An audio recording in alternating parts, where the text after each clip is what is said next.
ফাউযু বিল্লাহি মিনাশ শাইতানির রাজিম। বিসমিল্লাহির রহমানির রহিম। মনোযোগ দিয়ে শোনো, ধ্যান দিয়ে শোনো। নিজের যদি উপকার চাও, নিজের যদি তরক্কি চাও, উন্নতি চাও, তাহলে দ্বীন ইসলামের কথাকে মনোযোগ দিয়ে শুনবে। কথা বুঝে আসছে? নিজের যদি তরক্কি চাও, উন্নতি চাও, নিজের যদি মঙ্গল চাও, তাহলে দ্বীন ইসলামের কথা, কোরআন হাদিসের কথা, আল্লাহ এবং আল্লাহ রসুলের কথাকে মনোযোগ দিয়ে শুনবে, অন্তরের অন্তঃস্থল থেকে শুনবে, তাহলে লাভ হবে। আর যদি গাফিলভাবে, গাফলতির সঙ্গে, অমনোযোগিতার সহিত যদি কোনো দ্বীন ইসলামের কথাকে শোনা হয়, তাহলে কিন্তু লাভ তো হবে না, বলকে ক্ষতি হবে। কী হবে? ক্ষতি হবে। দুনিয়ার কথা, পরচর্চা, পরগীবত আমরা খুব মনোযোগ দিয়ে শুনি, যার জন্য এইসব কথাগুলো দীর্ঘদিন আমাদের মনে থাকে।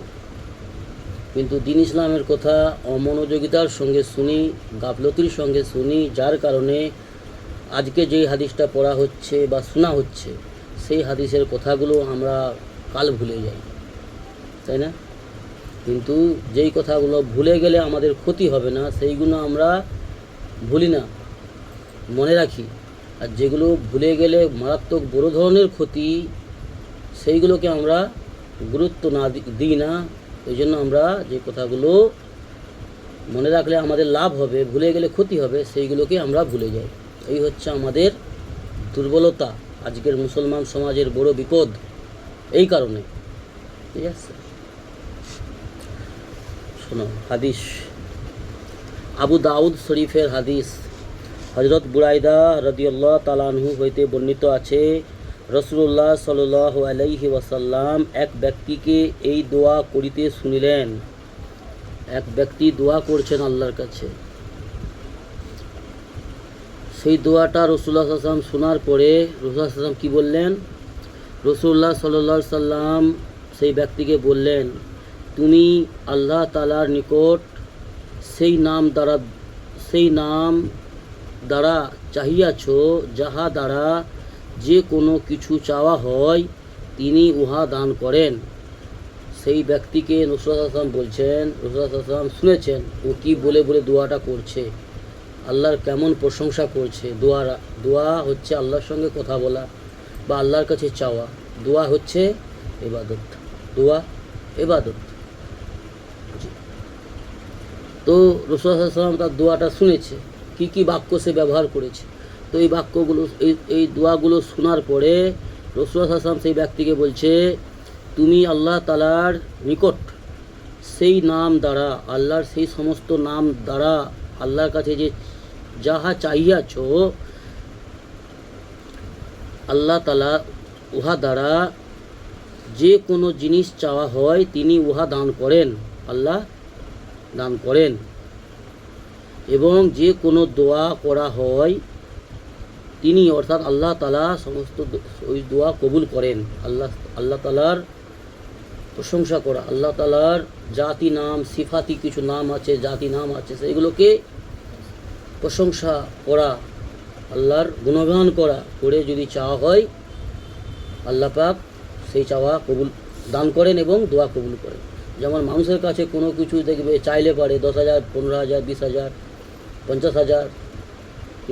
কেউ একটা ভিখারি এসে যদি তোমার প্রশংসা করে, আমরা খুশিভাবে এমনি একটা ভিখারি এসে যদি বলে তোমার ব্যবহার খুব ভালো, তোমার কথাবার্তা খুব ভালো, তোমাদের ঘরটা খুব সুন্দর পরিষ্কার পরিচ্ছন্ন, তোমাদের বাচ্চাগুলো কি ভালো, ব্যাস প্রশংসা করে দিলেই, যদিও 5 টাকা দেওয়ার ইচ্ছা ছিল, 20 টাকা দিয়ে দিবে, তাই না?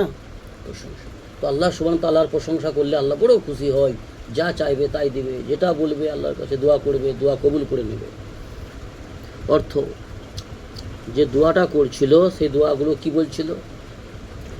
আয় আল্লাহ, আমি আপনার নিকট এই কথার ওসিলায় চাহিতেছি, আয় আমার আল্লাহ, আমি আপনার নিকট এই কথার ওসিলায় চাহিতেছি যে আমি সাক্ষ্য দেই আপনি আল্লাহ, আমি সাক্ষ্য দিচ্ছি আপনি আল্লাহ,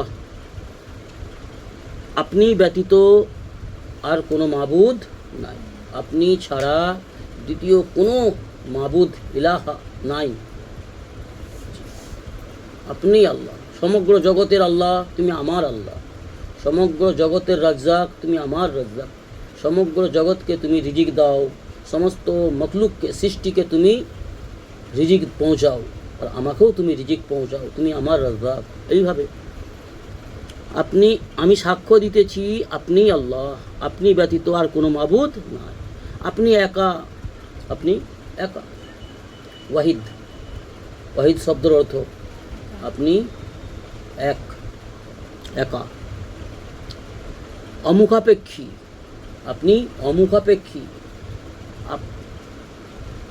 কারো প্রয়োজন নেই আপনার, আপনি সব কিছু ছাড়াই সব কিছু করেন, সব কিছু ছাড়াই সব কিছু করেন, কারো সহযোগিতার প্রয়োজন হয় না আপনার, সকলেই আপনার মুখাপেক্ষী, সকলেই আপনার মুখাপেক্ষী, সকলেই আপনার মহতাজ, আপনি সব কিছু ছাড়াই সব কিছু করেন, কিন্তু সমস্ত কিছু আপনার সাহায্য ছাড়া কোনো কিছুই করতে পারে না, সকলেই আপনার মুখাপেক্ষী, আপনি কারো মুখাপেক্ষী নয়।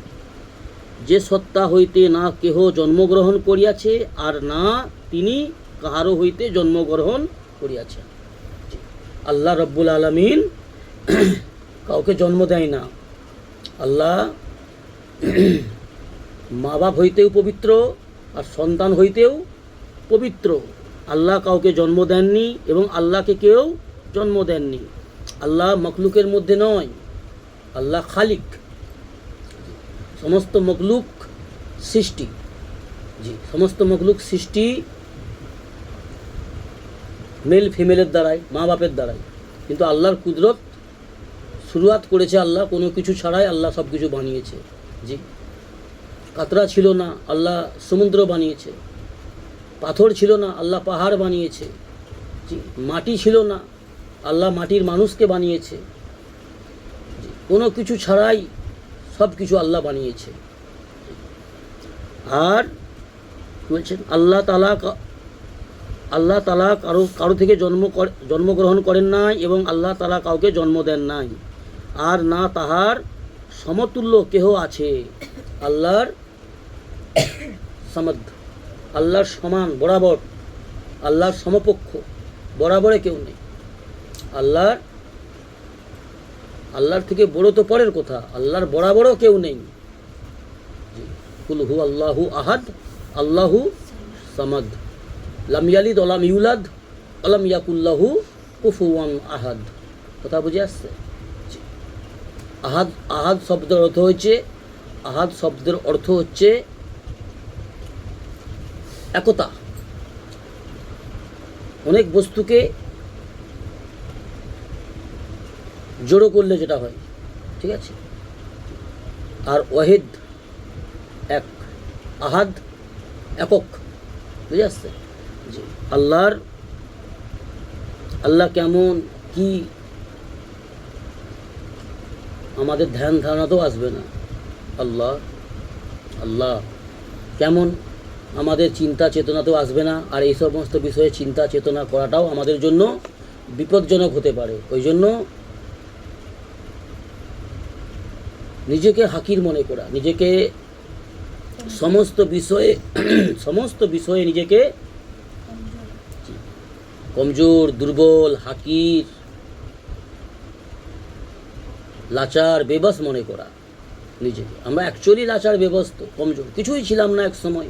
আল্লাহ আমাদেরকে আকার দিয়েছে, আল্লাহ আমাদের ইনসান বানিয়েছে, অনেক মূল্য দিয়েছে, কিন্তু আমাদের মূল্য আমরা নিজেরাই নষ্ট করতেছি। আমাদের নিজেদের মূল্যকে নিজেরাই বুঝি না। আমাদের মূল্যবান জীবন, মূল্যবান সময়, মূল্যবান যৌবন, মূল্যবান সমস্ত বস্তু যেগুলো আল্লাহ আমাদের দিয়েছে, সেই সমস্ত বস্তুগুলোকে আমরা অপচয় করছি, অপব্যয় করছি, শয়তানের রাস্তায় খরচ করছি, নফসের গোলামি করছি, আর সেই রব্বুল আলামিনকে, সমগ্র জগতের স্রষ্টা যিনি প্রতিপালক, তিনি আমার আল্লাহকে আমরা নারাজ করছি, তার হুকুমের খিলাফ জি চলছি। আমাদের কর্তব্য আল্লাহর হুকুমকে, আল্লাহর আহকামকে, মুহাম্মদ সাল্লাল্লাহু আলাইহি ওয়াসাল্লামের সুন্নত তরিকায় মেনে চলা, এটা আমাদের কর্তব্য। আমরা যদি পারি আল্লাহর হুকুম আহকাম মেনে চলতে পারি, রাসূল আহকামের সুন্নত মেনে চলতে পারি বেশির বেশি, আল্লাহ সুবহানাহু ওয়া তাআলা বড় রহমানুর রহিম আমাদের উপর রহম ও করম করবেন, আমাদেরকে জান্নাত নসিব করবেন, জাহান্নাম থেকে মুক্তি দেবেন, হেফাজত করবেন। আর আমরা যদি মনমানি করি তাহলে কিন্তু আমাদের সামনে বড় একটা বিপদের সম্মুখীন হতে হবে। তো আল্লাহ আমাদেরকে সেই বিপদের সম্মুখীন থেকে বাঁচার তৌফিক দান করুন, আল্লাহুম্মা আমিন। দিন ইসলামের আজমত দান করুন, দিন ইসলামের আহমিয়ত গুরুত্ব দান করুন, দিন ইসলামের উপর চলার এবং দিন ইসলামের উপর জীবন অতিবাহিত করার তৌফিক দান করুন, আল্লাহুম্মা আমিন।